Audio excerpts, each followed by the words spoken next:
നിങ്ങളുടെ favourite shows ഇനി ഒരിക്കലും മിസ്സാവില്ല. ഇപ്പോൾ C5 കാണും നിങ്ങളുടെ ഫേവറേറ്റ് ഷോ തികച്ചും സൗജന്യമായി. അമ്മേ, ആ ഗംഗയുടെ കാര്യം എന്തായി? ഗംഗയുടെ എന്ത് കാര്യം? മഹിയേട്ടൻ എന്തിനാ ഗംഗയുടെ കാര്യം തിരക്കുന്നേ? ഒരു പ്രശ്നം ഉണ്ടായി മോളെ. ഗംഗയുടെ ശിവഭഗവാന്റെ വിഗ്രഹം പെട്ടെന്ന് കാണാതായി. അതിനുശേഷം അവള് പൂജാമുറി കയറി കയ്യില് കർപ്പൂരം കത്തിച്ചിരിക്കാൻ തുടങ്ങി. അവൾ ഇപ്പോഴും പൂജാമുറി തന്നെയാണോ? അവിടെ തന്നെയാ. ഞാൻ പറഞ്ഞിട്ട് അവള് കേൾക്കുന്നില്ല. ആ വിഗ്രഹം കിട്ടാതെ അവള് പൂജ അവസാനിപ്പിക്കില്ല എന്ന ഭാവത്തില. മോനെ, നീ ഇപ്പൊ വന്നത് നന്നായി. നീ ചെന്ന് ഗംഗയുടെ പൂജാമുറിക്ക് പുറത്തിറങ്ങാൻ പറ. അല്ലെങ്കിൽ അവളെ നമ്മൾ ഹോസ്പിറ്റലിൽ കൊണ്ടുപോണ്ടി വരും.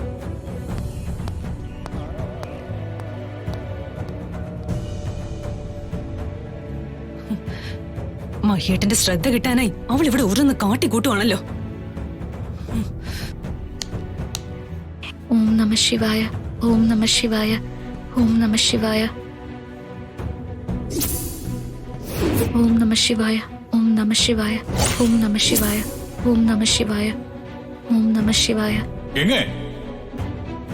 നീ എന്താ ഇവിടെ ചെയ്യുന്നേ? എന്റെ വിഗ്രഹം തിരികെ കിട്ടാനാ ഞാനിതൊക്കെ ചെയ്യുന്നത്. ഇങ്ങനെ ചെയ്താ നിന്റെ വിഗ്രഹം കിട്ടുമെന്ന് എന്താ ഉറപ്പ്? എന്റെ ഉറപ്പ് ശ്രീ മഹേശ്വരനിലാണ്. ഇതിവിടെ അഹങ്കാരോ? ഇങ്ങനെയൊക്കെ ചെയ്ത് അപകടം ഉണ്ടാക്കിയ നമ്മളല്ലേ സമാധാനം പറയേണ്ടത്? നമ്മളെല്ലാരും കൂടി ഇവളെ തീ പൊള്ളിച്ചെന്ന് പുറത്തുള്ളവരോട് പറയാലോ. ഗംഗേ, മതി നിന്റെ പൂജ, പുറത്തേക്ക് ഇറങ്ങ. ഇല്ല, എന്റെ വിഗ്രഹം കിട്ടാതെ ഞാൻ ഈ പൂജ നിർത്തില്ല മഹിയേട്ടാ. ഈ പൂജ ഇവിടെ അനുവദിക്കാനാവില്ല. ഇതിവിടെ പറ്റില്ല. മഹിയേട്ടാ, എന്റെ വിഗ്രഹം കണ്ടു കിട്ടാതെ ഞാൻ ഇവിടുന്ന് ഇറങ്ങില്ല. നീ ഇവിടെ തപസിരിക്കാൻ തീരുമാനിച്ചിരിക്കണോ? തപസ്സൊന്നുമല്ല, എന്റെ വിഗ്രഹം കിട്ടാനുള്ള പ്രാർത്ഥനയാ. ഇതൊക്കെ ഇവളുടെ അടവാണമ്മേ. ഇവിടെ വന്നപ്പോ മുതല് ഇവൾ ഇവിടെ പലതും ചെയ്യുന്നുണ്ട്. ഇവളെ അച്ഛൻ വിളിച്ചു വരുത്തിയതുകൊണ്ടാ നമ്മൾ ക്ഷമിക്കുന്നത്. പുറത്തിറങ്ങിയില്ലെങ്കിൽ പിടിച്ചിറക്കണം. അല്ല എന്താ ചെയ്യാ? ഗംഗേ, നിന്റെ വിഗ്രഹം കാണാതെ പോയെങ്കിലേ അത് അന്വേഷിച്ച് കണ്ടെത്താൻ ശ്രമിക്കുകയല്ലേ വേണ്ടത്. അതിനു പകരം ഈ അതിക്രമം കാണിച്ച് എങ്ങനെ ശരിയാവും? നീ ഞങ്ങളെ ടെൻഷൻ ആക്കരുത്. എനിക്ക് വിശ്വാസമുണ്ട്, ഈ പൂജ പൂർത്തിയാവുമ്പോ എന്റെ ഭഗവാൻ എനിക്ക് തിരിച്ചു കിട്ടുമെന്ന്. നമ്മൾ എല്ലാരും പറഞ്ഞിട്ട് ഇവള് കേൾക്കുന്നില്ലല്ലോ.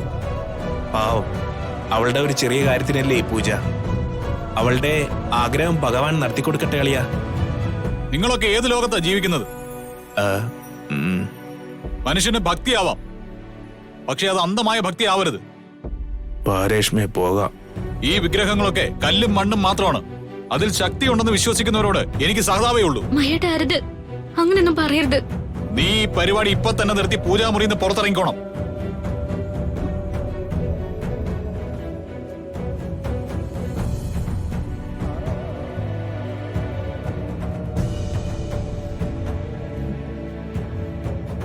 മഹിയേട്ടൻ പറഞ്ഞത് കേട്ടല്ലോ. അനുസരിക്കാതിരുന്ന നിനക്കാണ് ദോഷം. നിനക്ക് വിശക്കുന്നില്ല ഗംഗേ? നീ എത്ര നേരമായി ഇവിടെ പൂജ നടത്തുന്നു?